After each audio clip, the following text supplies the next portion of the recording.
रूपरानी बड़ी सयानी, मृगनयनी लोनी छवि वाली, मधुरिम वचना भोली भाली, भरी भरी पर खाली खाली। छोटे कस्बे में रहती थी, जो गुनती थी सो कहती थी, दिन भर घर के बासन मलती, रातों में दर्पण को छलती। यूं तो सब कुछ ठीक ठाक था, फिर भी वे उदास ही रहती। उनकी काजल आंधी आंखें सूनेपन की बातें कहती, जगने उठने में सोने में, कुछ हंसने में कुछ रोने में। थोड़े से दिन यूं ही बीते, खाली खाली रीते रीते, तभी हमारे प्यारे कवि जी, तीन लोक से न्यारे कवि जी, उनके सपनों में आ छाए, उनको बहुत बहुत ही भाए। यूं तो लोगों की नजरों में कवि जी कस्बे का कबाड़ थे, लेकिन उनके ऊपर नीचे कुछ सच्चे झूठे जुगाड़ थे। रोकर हंसकर जी लेते थे, कभी कभी अखबारों में भी उनका उगला छप जाता था। बरस दो बरस में टीवी पर उनका चेहरा दिख जाता था।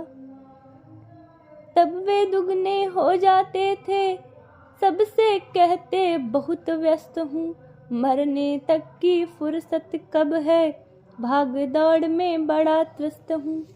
खैर एक दिन वही हुआ जो हमने सोचा, सबने सोचा, रूपा रानी को वे भाए, उनको रूपा रानी भाई।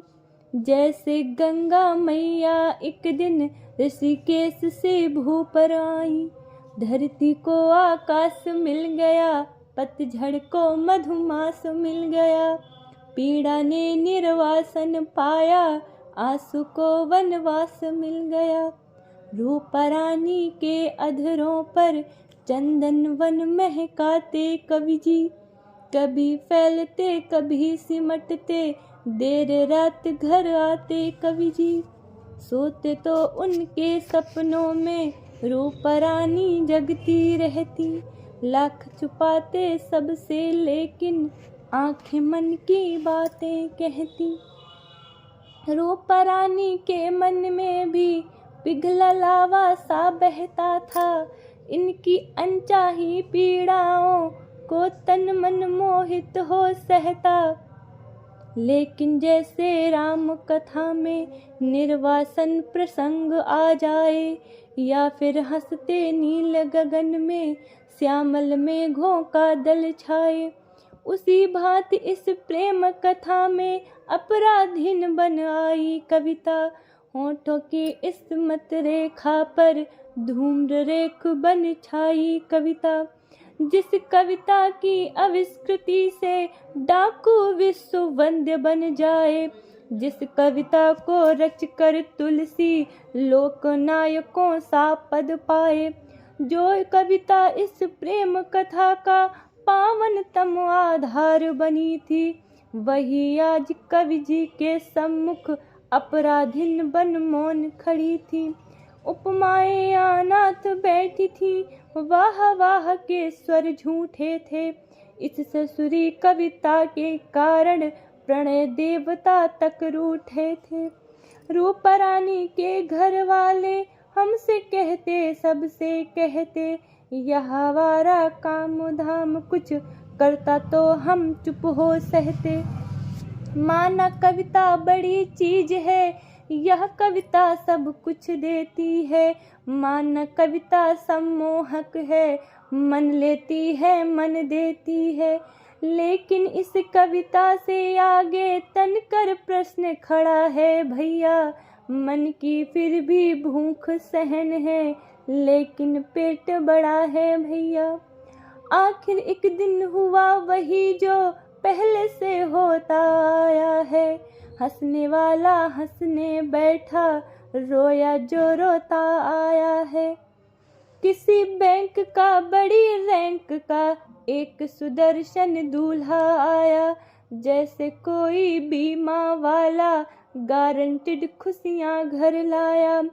शादी के इस धूमधाम में अपने कवि जी बहुत व्यस्त थे, भीड़ भाड़ में एकाकी थे, अंदर अंदर बहुत त्रस्त थे।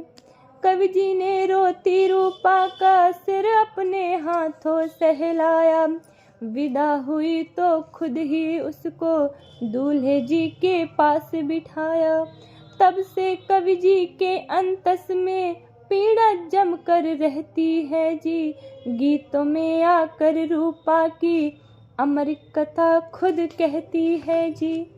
आप पूछते हैं या किस्सा कैसे कब और कहाँ हुआ था, मुझको अब खुद याद नहीं है उसने मुझको कहाँ छुआ था।